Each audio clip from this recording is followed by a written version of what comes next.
Welcome the students of +2 biology.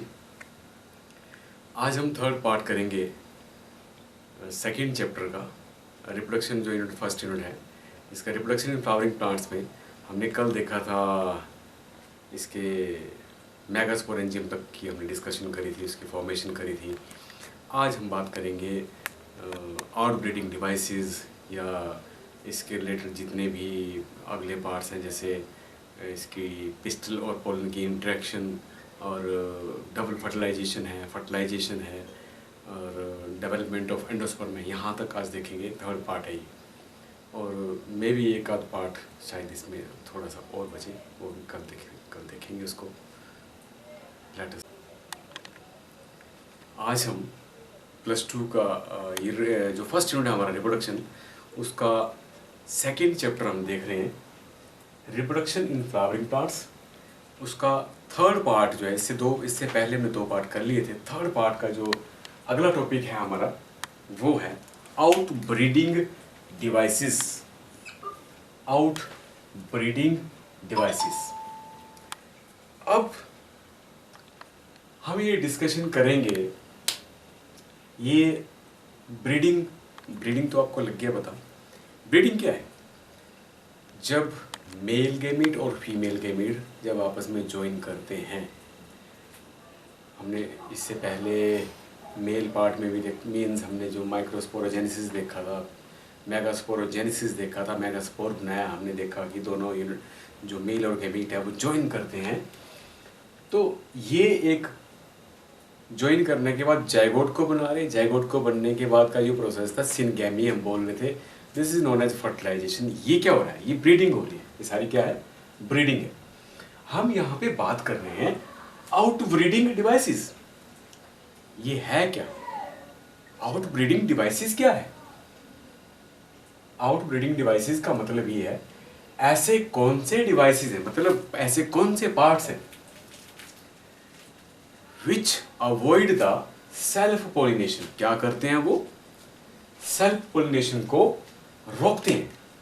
The devices, parts ऐसे कुछ हो सकते हैं, the devices which avoid the self pollination. वो क्या करते हैं? सेल्फ पोलिनेशन को रोकते हैं। सेल्फ पोलिनेशन क्या हुआ? हमने देखा था कि फ्लावर के अपने ही एंथर्स में से निकलने वाले पोलन्स जब उसके स्टिग्मा पार्ट पे गिरते हैं, ये होती थी पोलिनेशन। इसको हम बोलते थे सेल्फ पोलिनेशन। सेल्फ पोलिनेशन को रोकना, ऐसे कौन से वो पार्ट हो सकते हैं, उनको बोलेंगे डिवाइसेस। डिवाइसेस यहाँ पे पार्ट्स की बात कर रहे हैं, जो सेल्फ पोलिनेशन को रोकता हो और एनकरेज करता हो क्रॉस पोलिनेशन को। That is known as out breeding device और आउट ब्रीडिंग डिवाइसेस। अब ऐसा दिमाग में एक क्वेश्चन आता है, आउट ब्रीडिंग डिवाइसेस या आउट ब्रीडिंग क्या है? आउट ब्रीडिंग का मतलब है और क्या जरूरत है इसकी? आउट ब्रीडिंग का ये मतलब है, एक प्लांट, उसका अपना फ्लावर, ध्यान से मेरी बात को सुनना आप, एक प्लांट, उसका अपना फ्लावर, उसके मेल और फीमेल पार्ट, इनसे एंथर्स आए और स्टिग्मा के ऊपर गिरे और फर्टिलाइजेशन का कंसेप्ट हुआ, फिर ओव्यूल बने, सीड बना, पूरा फ्रूट बना। ये सीड्स हमने फिर से ग्रो कर दिए। सीड्स ग्रो करने के बाद फिर से प्लांट आए, फिर से इन्हीं के फूल, उन फूलों के बीच में फिर से पोलिनेशन, आपस में स्टिग्मा और स्टाइल के बीच में ये ट्रांसफरेंस ऑफ पोलन्स, ये बार बार पोलिनेशन होना, बार बार एक ही फ्लावर के आपस के मेल और फीमेल के बीच में ही पोलिनेशन होना, इसको बोलते हैं सेल्फ पोलिनेशन।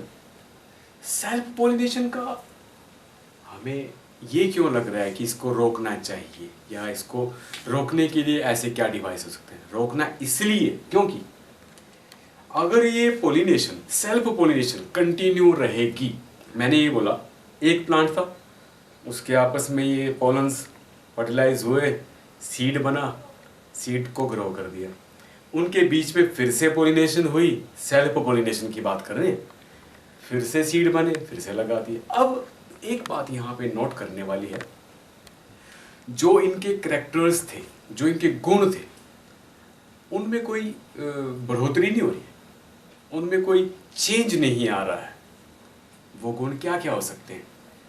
इस प्लांट के सीड की प्रोडक्शन, फूड की जो फ्रूट है उसकी प्रोडक्शन, या इस प्लांट में रेजिस्टेंस पावर कि कोई बीमारी इसको लग पाती है कि नहीं लग पाती है आसानी से, या ऐसा तो नहीं कि इसका स्टेम हेल्दी है और वो हवा जो है वहाँ पे हवा का करंट जो है जोर का है और वो गिर गया, तो इसके लिए स्टेबल है कि नहीं है?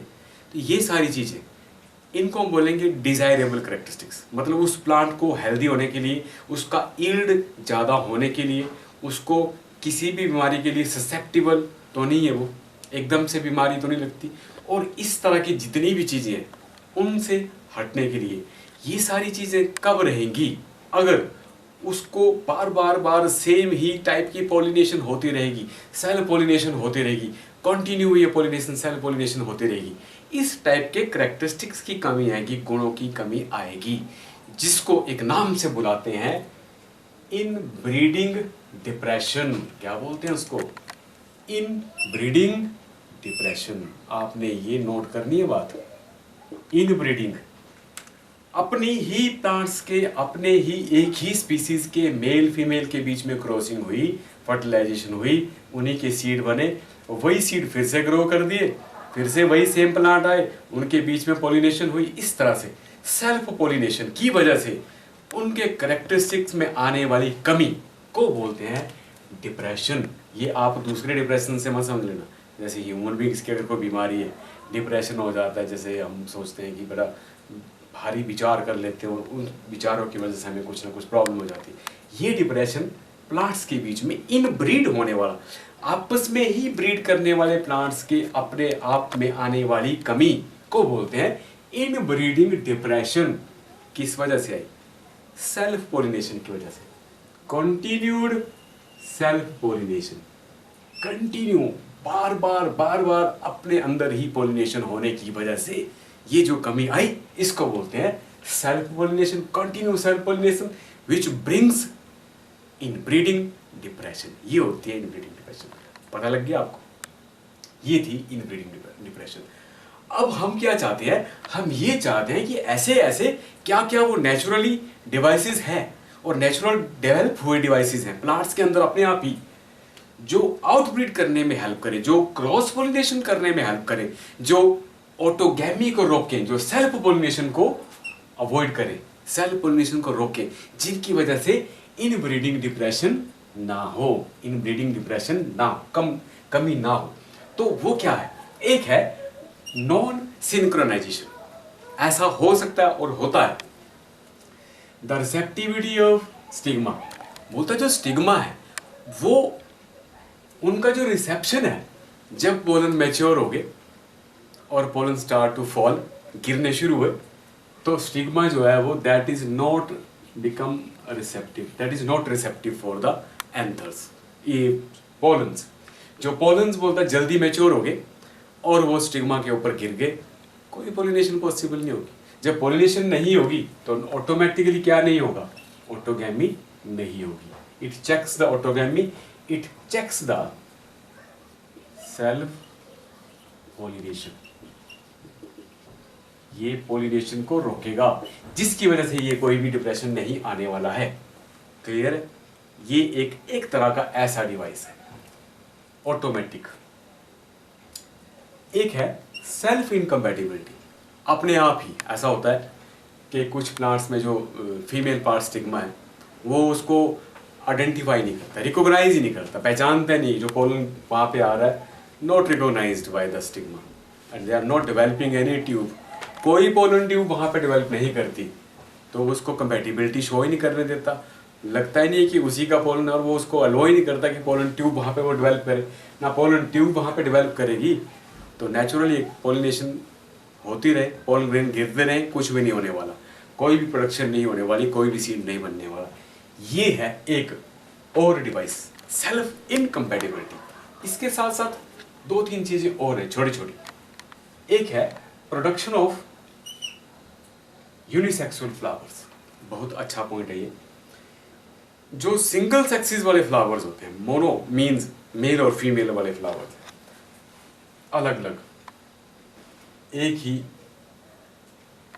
इनमें यूनिसेक्सुअल फ्लावर्स में क्या है, एक प्लांट यहाँ पे है, दूसरा प्लांट दूसरी जगह पे है, कहीं पे मेल और फीमेल, तो इनमें क्या चीज नहीं हो पाएगी, सेल्फ पोलिनेशन नहीं होगी। सेल्फ पोलिनेशन नहीं होगी means it also avoid the autogamy. Self pollination जिसकी वजह से हम ये बात डिस्कस कर रहे हैं कि डिप्रेशन आता है, कमी आती है, वो नहीं होगा यूनिसेक्सुअल फ्लावर्स में। एंड एक और दूसरी बात है, the plants which are known as monoecious plants. Monoecious plants का मतलब होता है बाइसेक्सुअल प्लांट्स, एक ही प्लांट में दोनों सेक्सेस होना, मेल फीमेल। पर ये क्या करते हैं, ये भी रोकते हैं, दे प्रिवेंट द ऑटोगैमी, ये भी ऑटोगैमी को रोकते हैं। एग्जाम्पल है कैस्टर और दूसरा है मेज। मक्खी और कैस्टर, अरंड बोलते हैं इसको, एरंड का बीज बोलते हैं, एरंड का प्लांट है। It also prevent the autogamy. Autogamy को कैसे रोकता है, ये तो बाइसेक्सुअल है, बट इसका मेल पार्ट जो है वो बड़ी काफ़ी दूर है, फीमेल पार्ट। अगर आप मक्खी की बात करें तो मक्खी में जो वहाँ पे जहाँ पे मक्खी लगती है पूरी, वो इसका फीमेल पार्ट होता है और इसके टॉप पे जाके वो मेल पार्ट होता है।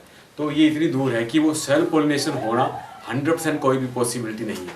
तो it check the but autogamy, ये यहाँ पे चेक करता है, रोकने की कोशिश करता है ऑटोगैमी, क्योंकि वो हवा से यहाँ वहाँ दूसरे प्लांट्स पे वो मेल के पोलन्स, एंथर्स में से पोलन्स हुए हैं दूसरे प्लांट पे गिर जाते हैं। तो ये क्रॉस पोलिनेशन को फेवर कर रहा है, ऑटोगैमी को फेवर नहीं कर रहा है। दूसरा, बट नॉट द गिटोनोगैमी। किसको फेवर नहीं करेगा, गिटोनोगैमी को फेवर नहीं करेगा। गिटोनोगैमी मतलब जो सेम प्लांट की हम बात कर रहे थे कि जिनकी सेम प्लांट के फ्लावर्स हैं मेल और फीमेल, ऑटोगैमी को तो रोकेगा बट गिटोनोगैमी को नहीं रोकेगा, ये हम बात कर रहे हैं। ऑटोगैमी को तो रोकेगा, ऑटोगैमी नहीं होने देगा, गिटोनोगैमी को नहीं रोकेगा, बिकॉज सेम प्लांट पे मेल और फीमेल है, तो वहाँ पे ये चाहे क्रॉस पोलिनेशन की बात की जा सकती है। अगर हम ऑटोगैमी को रोक सकते हैं तो, बट गिटोनोगैमी को नहीं रोक सकते। ऐसी टाइप की पोलिनेशन को गिटोनोगैमी बोलते हैं। ये आपने पोलिनेशन में पिछले टॉपिक में पढ़ा था। ये है मोनोसियस के एग्जाम्पल। और दूसरा है डायोसियस प्लांट्स के एग्जाम्पल, जैसे पपाया का एग्जाम्पल लिया हमने यहाँ पे। ये बोलता गिटोनोगैमी को भी रोकता है और ऑटोगैमी को भी रोकता है। ऑटोगैमी को भी रोकेगा, सेल्फ पोलिनेशन को यहाँ रोकेगा, क्योंकि पपाया में मेल प्लांट अलग से है, फीमेल प्लांट अलग से। तो मेल प्लांट से एंथर्स में से पोलन ग्रेन जो है वो वहाँ से मूव करके फीमेल प्लांट पे आएंगे। तो एक तो सेल्फ पोलिनेशन टोटली बंद है, यहाँ पे क्रॉस पोलिनेशन हो रही है। अब गिटोनोगैमी भी नहीं हो रही, क्योंकि एक ही प्लांट में मेल और फीमेल होते तो ये गिटोनोगैमी को फेवर करता। ये भी नहीं हो रहा है यहाँ पे, तो दोनों ही प्रोसेस यहाँ पे नहीं हो रहे हैं। These are the devices, these are the outbreeding devices.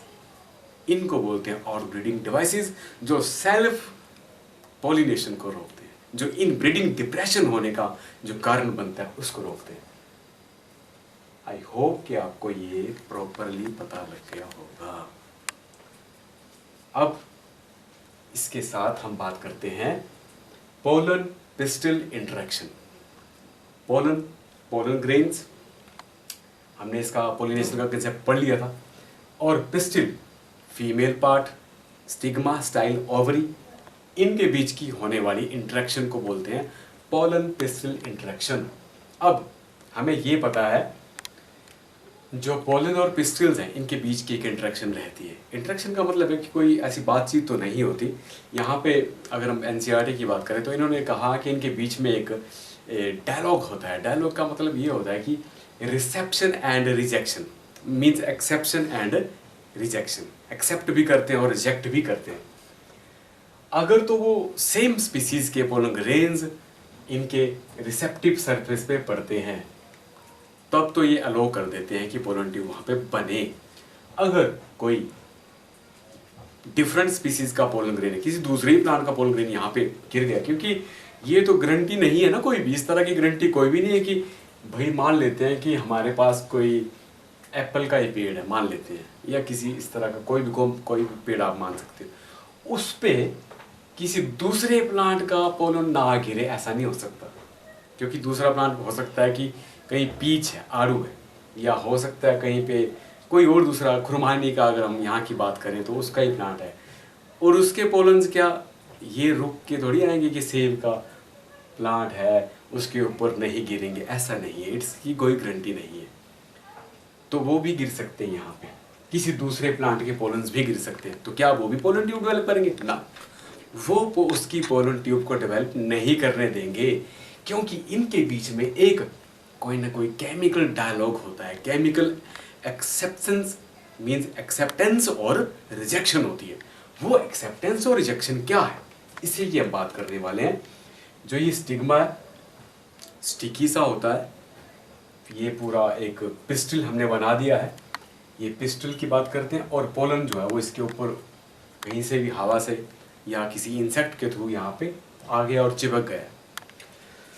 तो ये पोलन को सबसे पहले जो यहाँ पे कुछ केमिकल्स हैं वो क्या करेंगे, केमिकल्स का मतलब ये है, केमिकल का मतलब बेसिकली होती है एक्सेप्टर प्रोटीन्स। ये प्रोटीन्स सेम स्पीसीज के पोलन ग्रेन को एक्सेप्ट करती हैं सबसे पहले, ताकि वो उसको पता लगाएं कि रिकॉग्नाइज करें, आइडेंटिफाई करें कि अपनी ही स्पीसीज का पोलन ग्रेन है कि दूसरी स्पीसीज का तो नहीं, तो उसको वो एक्सेप्ट नहीं करेंगे अगर दूसरी स्पीसीज को होगा। अगर तो वो अपनी ही स्पीसीज का पोलन ग्रेन यहाँ पे उसको एक्सेप्ट करेंगे and allow it to grow the pollen tube. ये यहाँ से वाटर एब्जॉर्ब करेगा, हल्का सा स्वेलिंग करेगी इसकी, और ये जो यहाँ पे जो गिरा था, आपने अगर आपको याद होगा तो कल हमने परसों इसका डायग्राम बनाया था इस तरह से,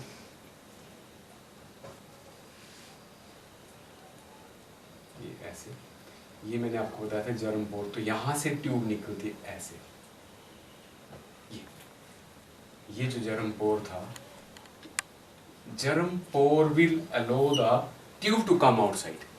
पोलन ट्यूब यहाँ से बाहर आती इन पोर्स में से, यहाँ से मैंने आपको बोला था कि ये जो एक्साइन होता था, एक्साइन यहाँ पे नहीं होता है, इस एरिया में कोई स्पोरोपोर नहीं होता, तो ये जर्म पोर अलो करता है ट्यूब को डेवलप करने के लिए, ये होता है इसका मतलब।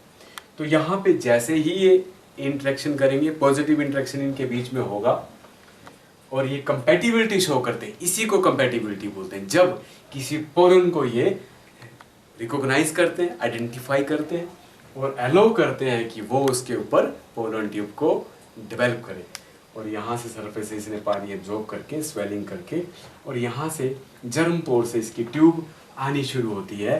अब जब ट्यूब यहाँ पे आनी शुरू होगी, एक और चीज़ हम यहाँ पे डिस्कस करना चाहेंगे। ये जो पोलन था आपका, हमने इसके बारे में भी डिस्कस किया था कि इसमें इस तरह से दो सेल होते हैं, याद होगा आपको, एक ओवल सा बनाया था डिफरेंट सी शेप का, मैंने यहाँ पे न्यूक्लियस बनाया था, इसको हमने वेजिटेटिव सेल बोला था और इसको बोला था जनरेटिव सेल।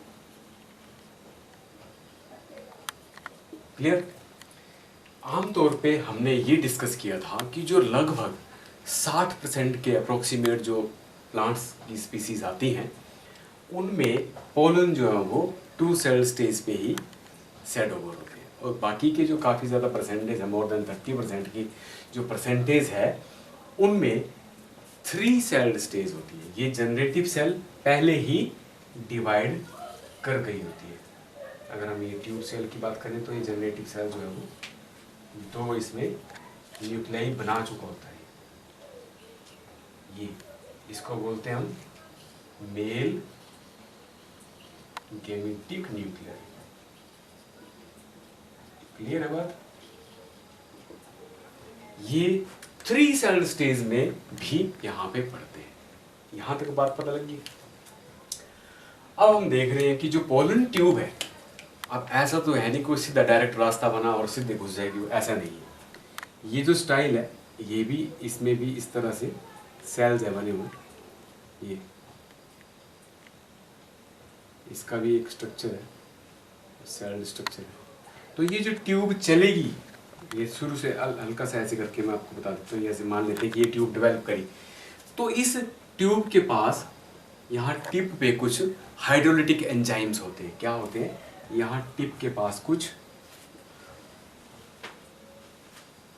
हाइड्रोलिटिक एंजाइम्स होते हैं जो रिलीज होते हैं और इसको इन सेल्स को रप्चर करते चलते हैं। ये जो सेल्स होते हैं, किसके, स्टाइल के सेल्स को रप्चर करते हैं और ये ट्यूब जो है वो ग्रो करती चलती है। और इसके पीछे पीछे ये जो वेजिटेटिव सेल है ये, और साथ में जनरेटिव सेल है ये।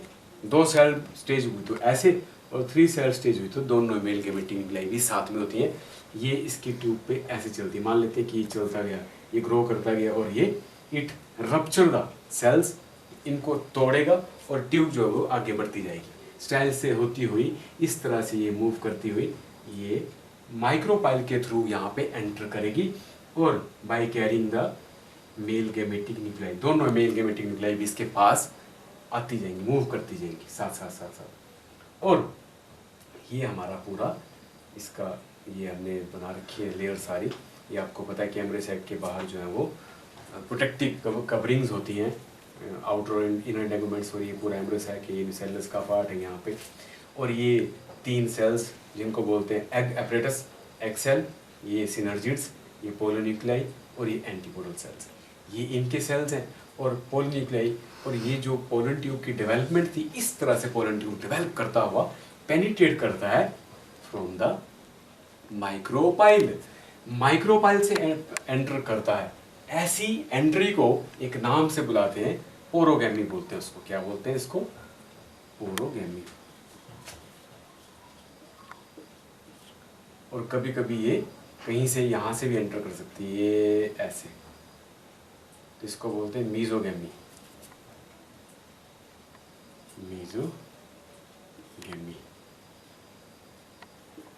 और अगर ये इस साइड से करे एंट्री, अगर ये वाली पोलन ट्यूब जो है वो कहाँ से एंटर करे, अगर चलाजा वाली साइड से एंटर करे, दिस इज चलाजल एंड, तो चलाजल एंड को क्या बोलते हैं? यहाँ से एंट्री करे तो इसको बोलते हैं चलाजोगैमी। क्या बोलते हैं? चलाजो।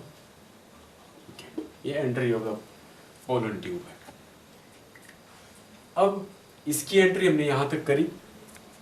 ये वाला पार्ट जो आपको थोड़ा और इलेबोरेट करके मैं दिखाने की कोशिश करता हूँ। ये पोलन ट्यूब आ गई, ये इसके मेल गेमेटिक न्यूक्लियाई आ गई दोनों, और ये यहाँ पे कहाँ से, ये वाला जो सिनर्जिड्स जो थे 2 सिनर्जिड्स में ये फिंगर लाइक प्रोजेक्शंस होती हैं, इनको क्या बोलते हैं? फिलीफॉर्म एपरेटस बोलते हैं। इनको क्या बोलते हैं? Filiform apparatus. ये गाइड करती है इसको, पोलन ट्यूब को।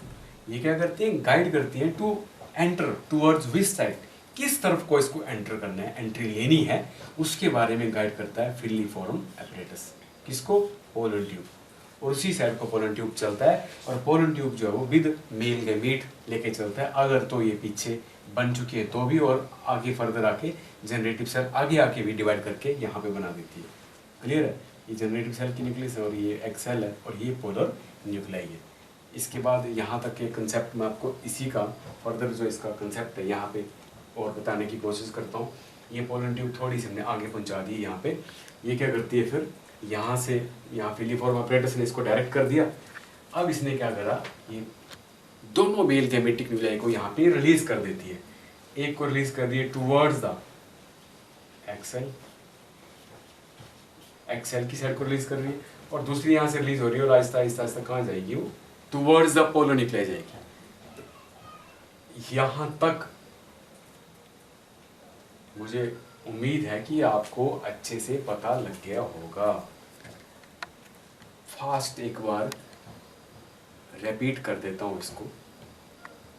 पोलन पिस्टल इंटरेक्शन, पोलन और पिस्टल की आपस की जो इंटरेक्शन होती है वो कंपैटिबिलिटी होती है इनके बीच में। अपनी ही स्पीसीज के पोलन ग्रेन्स को ये रिकॉग्नाइज करते हैं, आइडेंटिफाई करते हैं, पहचानते हैं। इनके बीच में केमिकल डायलॉग नाम के वर्ड आपकी बुक में लिखा होता है। उसका मतलब ये नहीं होता कि इनके बीच में कोई बात होती है, ऐसा कुछ नहीं है। There are some chemicals mean some proteins जो इसको आइडेंटिफाई करते हैं, रिकॉग्नाइज करते हैं कि ये हमारी ही स्पीसीज का है। उसको फिर रिसीव करने में हेल्प करते हैं, और वहाँ पे उसको इंटरेक्ट करते हैं, उसके साथ कंबाइन करते हैं, उसको अलो करते हैं, और उसको वो ग्रो करता है, एब्जॉर्ब करता है वाटर यहाँ पे। और पोलन ट्यूब जो है वो जर्म पोर के रास्ते से एंट्री करता है। और किस तरह से वो एंट्री करेगा? By rupturing the cells of the style, उसको रप्चर करता हुआ यहाँ से एंट्री करता हुआ। ये मोस्टली हमने माइक्रोपाइल के थ्रू दिखा रखा है। इसके अंदर की एंट्री मैंने आपको यहाँ दिखाई, फिलीफॉर्म एपरेटस इसको गाइड कर रहा है। और 3 सेल स्टेज था, तो हमने बोला कि ऊपर ही 2 न्यूक्लियाई मेल न्यूक्लियाई बनी हुई थी, अगर टू सेल स्टेज था तो मैंने बोला कि एक जनरेटिव सेल था, एक ट्यूब न्यूक्लियस था। ट्यूब नेक्स्ट टॉपिक हमारा है आर्टिफिशियल हाइब्रिडाइजेशन। नाम आपने सुना होगा, आर्टिफिशियली जो जिसको हम खुद करें, वो जो नेचुरली ना हो, ऐसी प्रोसेस जिसमें हम डिज़ायर्ड जो करेक्टर चाहते हैं, जो हमारी इच्छा के अनुसार हम काम कर सकते हैं। हमें लगता है कि ये कुछ प्लांट्स हैं, एक तो इनमें फ्रूट बड़ा अच्छा आता है, एक तो इन प्लांट्स को कोई भी बीमारी कैच नहीं होती है, कोई बीमारी नॉर्मली नहीं लगती है, बाकी इसका जो स्टेम है, इसकी जो ब्रांचेस है बिल्कुल सॉलिड हैं, अच्छी हैं। प्रोडक्शन के तौर पे अगर देखें तो काफ़ी ज़्यादा फ्रूट का यील्ड होता है और वो फ्रूट नॉर्मली गिरता भी नहीं है, पकने के टाइम पे नॉर्मली अपने आप ना गिरे। इस तरह के जो कुछ करेक्टर्स हैं, जो हमें लगता है कि ये करेक्टर्स को देखते हुए हमें, ये हमारी इच्छा के अनुसार करेक्टर हैं, जो हमें लगता है कि ऐसे करेक्टर्स वाले अगर प्लांट हमारे पास हो, बड़ी ज़्यादा यील्ड हम ले पाएँ उससे, और वो स्टैंड कर जाएँ और हवा भी उसको वो टॉलरेट कर ले, टेम्परेचर भी वो टॉलरेट कर ले, स्केर्सिटी ऑफ वाटर है, जैसे पानी कम है, बारिश कम हो रही है तो भी वो टॉलरेट कर जाए। इस तरह के प्लांट्स के करेक्टरिस्टिक्स को बोलते हैं हम हमारी डिज़ायर्ड करेक्टर्स। उनको लेके जब हम अपनी मर्जी से पोलिनेशन करते हैं, इसको क्रॉस पोलिनेशन का एग्जाम्पल माना जाता है, और ऐसी हाइब्रिडाइजेशन को आर्टिफिशियल हाइब्रिडाइजेशन बोलते हैं। ये किसके लिए करते हैं? क्रॉप इम्प्रूवमेंट के लिए करते हैं, यील्ड के लिए करते हैं, जो बाकी मैंने आपसे करेक्टर्स की बात करी उनके लिए करते हैं। होता कैसे है ये? दोनों ही तरह के प्लांट्स में होता है ये। दोनों ही तरह का मतलब है बाइसेक्सुअल प्लांट्स में भी और यूनिसेक्सुअल प्लांट्स में भी। अगर हम डिस्कस करें इन बाइसेक्सुअल फ्लावर्स और द प्लांट्स विच है बाइसेक्सुअल फ्लावर्स, करना क्या होगा हमें ये करने के लिए, आर्टिफिशियल हाइब्रिडाइजेशन करने के लिए करना क्या होगा? हमें सबसे पहले एक काम करना है, इमैस्कुलेशन। क्या करना है? इमैस्कुलेशन। अभी इमैस्कुलेशन का मतलब क्या है? इमैस्कुलेशन मैं आपको बताता हूँ। Removal of the male part of the flower means androecium, whole androecium with filament and stamen. इसका रिमूवल करना किसी भी बाइसेक्सुअल फ्लावर की अगर हम बात करें, अगर इमैस्कुलेशन का मतलब होता है रिमूवल ऑफ एंथर्स और filament from that flower in bud condition, means जब तक उस पे एंथर्स मैच्योर ना हो, मीन्स पोलन ग्रेन्स मैच्योर नहीं होने चाहिए, उससे पहले की स्टेज से इसको कट करके या फोर्सेप्स से निकाल देते हैं बड़े डेलिकेटली। अब ये निकाल दिए हमने, दोनों मेल पार्ट निकाल के बाहर कर दिए।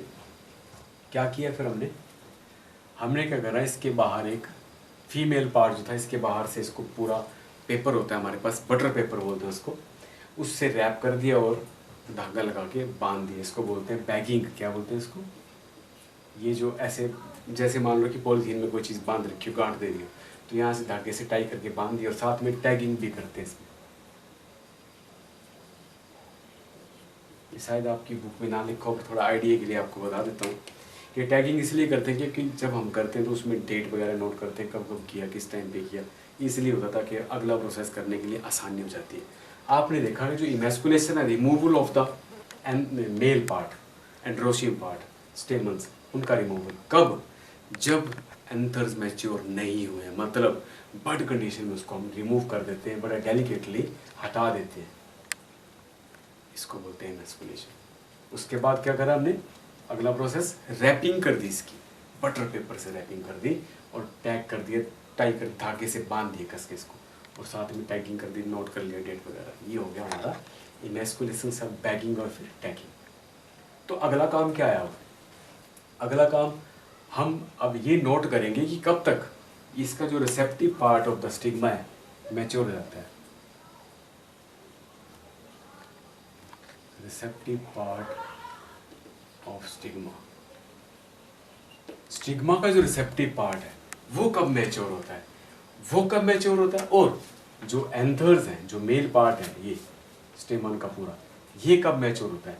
जैसे ये मैच्योर होगा किसी दूसरे फ्लावर के, उस पार्ट को हम निकालेंगे और इसका बैगिंग किया हुआ जो पार्ट था वो खोल देंगे, इसको खोल देंगे और इसके ऊपर इसकी डस्टिंग करें। किसकी? पोलन ग्रेन्स की डस्टिंग करेंगे स्टिग्मा के ऊपर, अब इसी फ्लावर की जिसको हमने बैगिंग कर रखा। और करने के बाद फिर से एक बार इसकी फिर से रीबैगिंग कर देंगे। क्लियर है बात? रीबैगिंग इसलिए करी क्योंकि ये कंटेमिनेट होने से बचाना था हमने दोनों केसेस में, पहले वाले केस में से भी और इसमें भी। पहले वाले केस में भी बैगिंग इसलिए करी ताकि किसी दूसरे प्लांट का पोलन तो नहीं यहाँ गिर जाएगा, तो हमारा सारा काम जो है वो फ्लॉप हो जाएगा, फेल हो जाएगा। अब सेकंड केस में जब हमें पता है कि एक भी पोलन यहाँ पे नहीं गिरा है कोई भी, और अब जब हमने टेस्टिंग करी तो अभी भी बैगिंग करने की जरूरत है, रीबैगिंग, क्योंकि अब भी हो सकता है कि कोई दूसरी एयर कोई एजेंसी कोई चीज़ या इंसेक्ट कोई लेके आए और यहाँ पे गिर जाए। तो इसको हमने फिर से रीबैग किया, पैक कर दिया। अब हम कुछ दिनों के बाद हमें पता लग जाएगा कि ये पोलन ट्यूब बन चुकी है, फर्टिलाइजेशन हो चुकी है, तो इसको फिर हटा देंगे और इससे बनने वाले सीड्स को ग्रो करेंगे और उनसे रिजल्ट चेक करेंगे किस तरह के आउटपुट हमारे पास आती है, जो भी हमें चाहिए क्या वो आउटपुट आ पा रही है, आएगी। एक होता है यूनिसेक्सुअल फ्लावर्स। इन यूनिसेक्सुअल फ्लावर्स में क्या होता है, इतनी ज़रूरत नहीं पड़ती है क्योंकि वहाँ पे मेल फीमेल अलग अलग ही होते हैं। हमने क्या करना, सीधा फीमेल पार्ट को वहाँ रिमूवल इमेस्कुलेशन की जरूरत ही नहीं पड़ेगी, तो फीमेल पार्ट को डायरेक्ट लेंगे, उसी कंडीशन में लेंगे जब वो मैच्योर नहीं हुआ है, उस कंडीशन में लेंगे, उसको बैग कर देंगे, बैगिंग करने के बाद टैग कर दिया। उसके बाद जैसे ही वो उसी तरह से फीमेल पार्ट में जो मेल पार्ट था, दूसरा फ्लावर प्लांट ही अलग था, वहाँ से मैच्योर होने के बाद लिया और इसके ऊपर डस्ट कर दिया। बैगिंग खोलने के बाद फिर से इसको बंद कर दिया। यूनिसेक्सुअल फ्लावर्स में ये प्रोसेस इजी होता है, आसान होता है। तो आई होप आपको ये प्रोसेस अच्छे से समझ लग गया होगा। ये मकसद होता है हाइब्रिडाइजेशन करने का, और इस तरह से करते हैं और इसलिए करते हैं कि आउटपुट बढ़े, डिजीज़ फ्री प्लांट हो, जिस तरह का मर्जी हम करेक्टर चाहते हैं, करेक्टरिस्टिक्स वाले प्लांट चाहते हैं, वैसा हम डेवलप कर पाएँ। क्लियर हुई बात? अब बात करते हैं हम कुछ फर्टिलाइजेशन, और जो फर्टिलाइजेशन होने के बाद जो चेंजेस आते हैं, पोस्ट फर्टिलाइजेशन बोलते हैं उनको। पोस्ट फर्टिलाइजेशन को फॉलो करते हैं जैसे फर्टिलाइजेशन। तो फर्टिलाइजेशन में कुछ कॉमन बातें हैं, जैसे एक डबल फर्टिलाइजेशन की बात हम डिस्कस करेंगे यहाँ पे प्लांट्स के केस में, एंडोस्पर्म की बात करेंगे, एम्ब्रियो डेवलपमेंट की बात करेंगे, ovules are change into seeds की बात करेंगे, ovary are change into fruits की बात करेंगे। ये सारी की सारी पोस्ट फर्टिलाइजेशन इवेंट्स है, फर्टिलाइजेशन होने के बाद के इवेंट है, बट इसको fertilization is following by the post fertilization, मतलब जाइगोट बनने के बाद जो चेंजेस आते जाएंगे उनकी हम बात करेंगे। तो सबसे पहले हम डिस्कस करेंगे डबल फर्टिलाइजेशन। बहुत इजी है, बहुत आसान है। आपको ये देखना है कि डबल दो बार फर्टिलाइजेशन तो नहीं होती कहीं, यही देखना है हमें। वही स्ट्रक्चर इससे पहले मैंने आपको दिखाया भी था, वही है। ये मैंने पूरा एमरेसैक नहीं बना के थोड़ा मेन पार्ट फोकस करने की कोशिश की है। ये पोलन ट्यूब यहाँ से एंटर कर रही है विद मेल गैमेटिक न्यूक्लियाई। ये मेल गैमेटिक न्यूक्लियाई है दो, और ये आपने देख रहे हो आप, ये क्या है, ये क्या है, फिलिफॉर्म अपरेटस जिसको बोलते हैं, सिनर्जिड सेल है। ये फिलिफॉर्म अपरेटस है जो पोलन ट्यूब को गाइड कर रहे हैं, और यहाँ से माइग्रेट होगी एक male gamete towards the egg cell. ये क्या है, एक्सेल, और इस न्यूक्लियस का नंबर भी सिंगल एन है, और ये मेल गैमेटिक न्यूक्लियाई जो है इसका नंबर भी सिंगल एन है। और जब ये दोनों ज्वाइन कर जाएंगे इसको बोलेंगे syngamy, and it form zygote, और इसका नंबर है 2n। ये हुई fertilization. Fusion of two gamete, ये ऑलरेडी एग का सेल था, इसकी न्यूक्लियस थी, और यहाँ से एक मेल गैमेट न्यूक्लियस यहाँ पे आ गई, और ये फ्यूज करने के बाद it become zygote. This is known as syngamy, and the process is known as fertilization. Clear हुई बात? तो इसका मतलब इसको हम बोल सकते हैं कि ये पहली मेल गैमेटिक न्यूक्लियस जब यहाँ पे ज्वाइन करी एग सेल को, इसने किया ये प्रोसेस फर्टिलाइजेशन का, और सेकंड मेल गैमेटिक न्यूक्लियाई जो मूव कर गई टुवर्ड्स द पोलर न्यूक्लियाई। ये पोलर न्यूक्लियाई में ऑलरेडी यहाँ पे एक एन, ये दूसरा एन, 2n, और ये तीसरा मेल गैमेटिक न्यूक्लियाई। तो कितने हो गए, 3n। इसका नंबर कितना हो गया, 3n। तो ये जो फ्यूजन हुआ, ये जो फ्यूजन है इसको बोलते हैं, ये सेकंड मेल गैमेटिक न्यूक्लियाई जब यहाँ पे ज्वाइन करी इसको बोलते हैं ट्रिपल फ्यूजन। 3n फ्यूज कर गए, इसको बोलते हैं triple fusion. And this is known as, ये पहली फर्टिलाइजेशन थी, ये दूसरी हुई, तो इसको बोलते हैं डबल फर्टिलाइजेशन। ये दोनों जो फर्टिलाइजेशन है इनके लिए टर्म यूज़ करते हैं डबल फर्टिलाइजेशन। और ये जो है 3 न्यूक्लियाई जो आपस में ज्वाइन कर रही थी इनको बोलते हैं ट्रिपल फ्यूजन। और ट्रिपल फ्यूजन जो है वो 3n नंबर होगा, इसका जो क्रोमोसोम नंबर होगा इसका 3n होगा। And it will later change into endosperm. किसमें चेंज होगा? ये एंडोस्पर्म बनेगा। इससे ट्रिपल फ्यूजन के बाद ये जो स्ट्रक्चर डेवलप करेगा 3n में चेंज करेगा। और जाइगोट जो बन रहा था वो 2n था, वो किस में चेंज होता है? दैट डेवलप इनटू एम्ब्रियो, वो एम्ब्रियो में चेंज होता है। अब इसमें क्या क्या स्ट्रक्चर्स बनते हैं? एक होता है PEN पेन और एक होता है PEC pack. Primary endosperm nucleus, इसको बोलते हैं प्राइमरी एंडोस्पर्म न्यूक्लियस, ये जो 3n बनता है। और यहाँ एक पूरा सेल डेवलप होता है जिसके लिए टर्म यूज करते हैं primary endosperm cell. Zygote is formed after the syngamy, after the fusion of gametes. Fertilization is syngamy में क्या हो रहा है? फर्टिलाइजेशन हो रही है। और हर फर्टिलाइजेशन जो उसको हम सिनगैमी नहीं बोल सकते, सिनगैमी में फर्टिलाइजेशन यहाँ जैसे यहाँ भी फर्टिलाइजेशन हो रही थी बट वो ट्रिपल फ्यूजन हो रहा था। तो ये सिनगैमी इज फर्टिलाइजेशन को सिनगैमी बोलते हैं। सिनगैमी को फर्टिलाइजेशन उस तरह से नहीं हम बोल सकते क्योंकि ये यहाँ पे भी फर्टिलाइजेशन हो रही थी। तो यहाँ पे 3n मिल रहे थे, यहाँ पे 2n मिल रहे हैं। Zygote is changed into embryo and 3n triple fusion will change into endosperm। ये एंडोस्पर्म में बनता है, इसको ट्रिपल फ्यूजन बोलते हैं। This is known as double fertilisation. और primary endosperm cell, primary endosperm nucleus and embryo. यहाँ तक ये मुझे उम्मीद है कि आपको डबल फर्टिलाइजेशन का कंसेप्ट जो है वो अच्छे से समझाया होगा। इसके बाद नेक्स्ट पार्ट हम देखते हैं एंडोस्पर्म का डेवलपमेंट, और उसके बाद एम्ब्रियो देखेंगे। पहले हम एंडोस्पर्म की बात करते हैं। लेटर वो डीजनरेट कर जाता है, इसीलिए उसकी हम ज़्यादा यहाँ पे बात नहीं कर रहे हैं। जो जनरेटिव सेल थी वो डिवाइड करती हैं आगे, अगर पीछे ना डिवाइड करी हो 2 सेल स्टेज में हो तो वो दोनों मेल गैमेट यहाँ तक पहुँच जाती हैं। और फिलीफॉर्म अपने जो सिनर्जिड में होते हैं वो इनको गाइड करते हैं। फर्दर गाइड करने के बाद एक मेल गैमेट जो है उसको यहाँ सेंड कर देते हैं और फीमेल गैमेट को towards the polar nucleus send कर देते हैं। यहाँ तक का कंसेप्ट है आपका polar pistol interaction. I hope आपको ये अच्छे से पता लग गया होगा। इसके बाद इसका नेक्स्ट टॉपिक हम देखते हैं।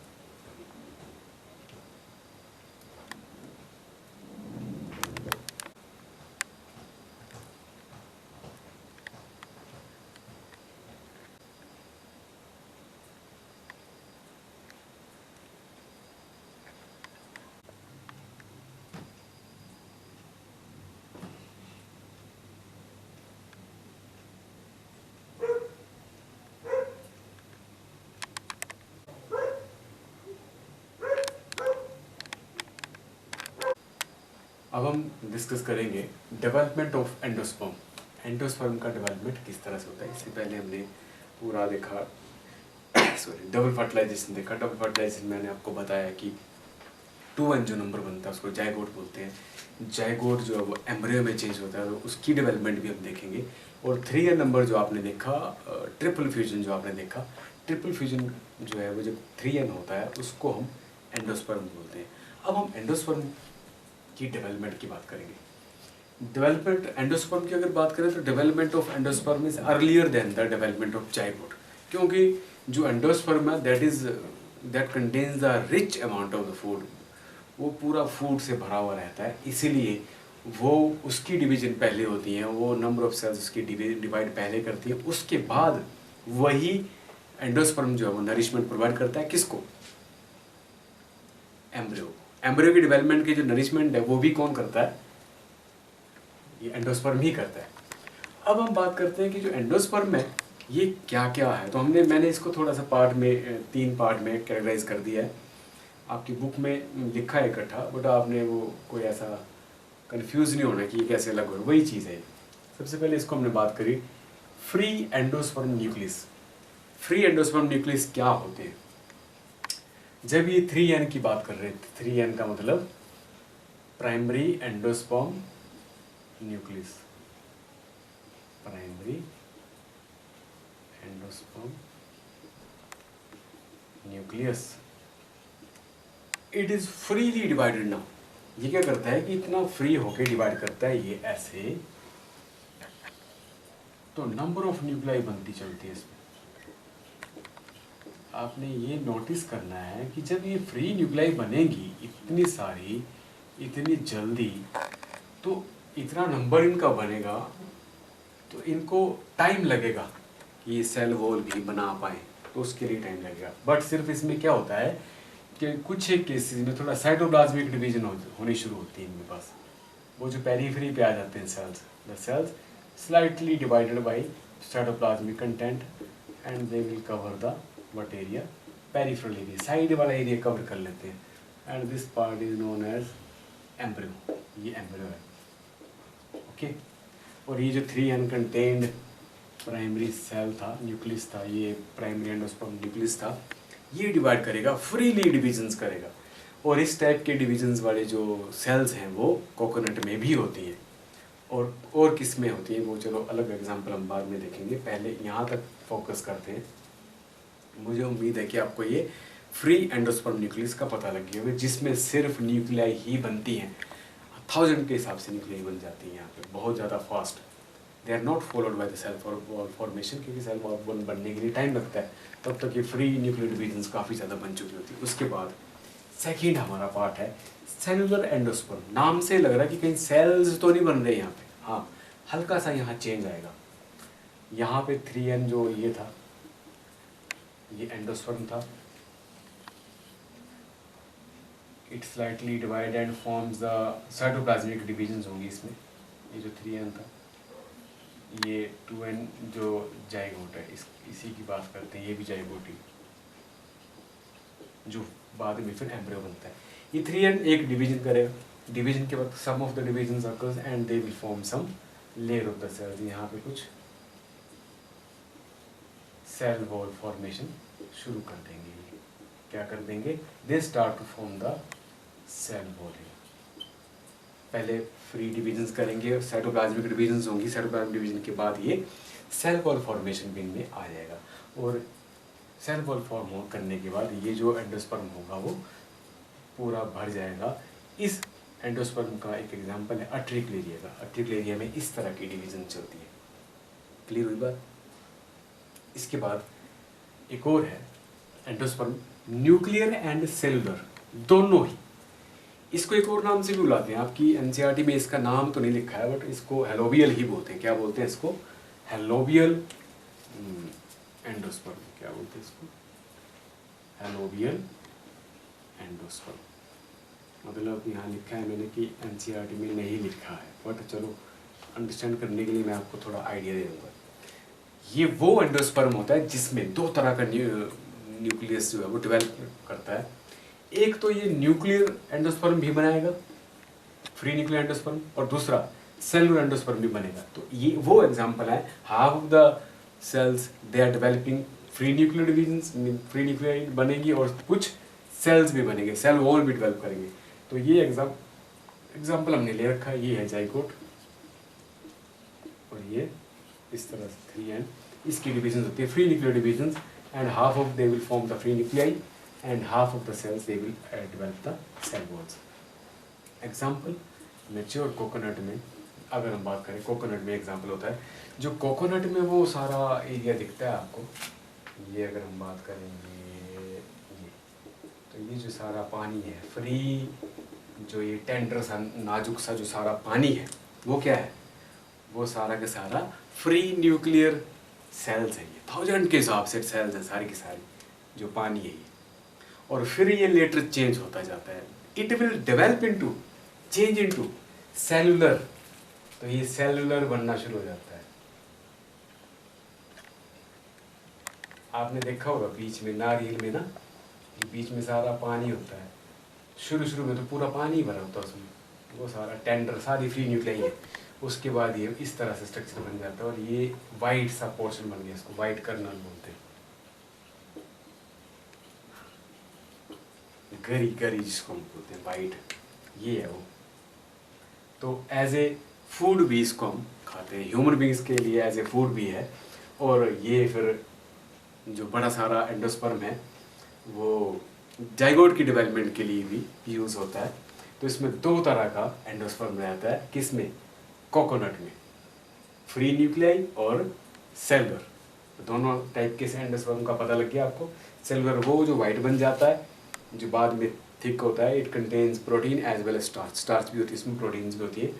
तो डाइटरी है, मतलब डाइटरी पार्ट भी है, खाने के लिए भी अच्छा है और ह्यूमन बींग्स का फूड है, और बल्कि सोर्स ऑफ ऑयल भी है, ऑयल के लिए भी यूज़ किया जाता है। नारियल का ऑयल भी होता है, तेल भी बनता है।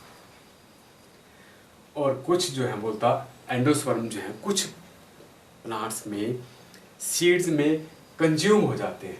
कंज्यूम मतलब जो एम्ब्रियो की डेवलपमेंट है उसमें ही सारा यूज़ हो जाता है, तो उसको बोलते हैं भाई मैक्सिमम कंप्लीटली यूज़ हो गया एंडोस्पर्म। तो ऐसे सीड्स को क्या नाम से बुलाते हैं हम? They are consumed by the पूरी डेवलपमेंट के लिए। तो इनमें एग्जाम्पल है जिसमें एम्ब्रियो बनने के लिए बोलता पूरा कंज्यूम हो गया। नॉन एंडोस्पर्मिक सीड जिस तरह से बोलते हैं, जैसे पी है, ग्राउंडनट है, बीन्स है, इनमें कंज्यूम हो जाता है मैक्सिमम एंडोस्पर्म, और कुछ में रह जाता है। जैसे मान लेते हैं कि ये है कोई, ऐसे रह गया छोटा सा पार्ट ऐसे, जैसे कैस्टर वगैरह में द एंडोस्पर्म रिमेन्स, कुछ बचा हुआ रहता है सीड्स के साथ। कैस्टर में या कोकोनट में भी एग्जाम्पल इसका ले सकते हैं। इस तरह से ये डेवलपमेंट होगी एंडोस्पर्म की। आई होप कि आपको ये अच्छे से पता लग गया होगा। And tomorrow we will discuss about the development of zygote and fruit and ovules and the type of fruit की भी बात करेंगे। मुझे उम्मीद है कि आपको यहाँ तक अच्छे से पता लग गया होगा, और आप जहाँ डायग्राम्स हैं डायग्राम्स पे ज़रूर फोकस करें और उसको अंडरस्टैंड करके फिर उसको ही लिखने की कोशिश करें, तो बिल्कुल एक चीज़ आपको क्लियर पता चल जाएगी। Thank you very much.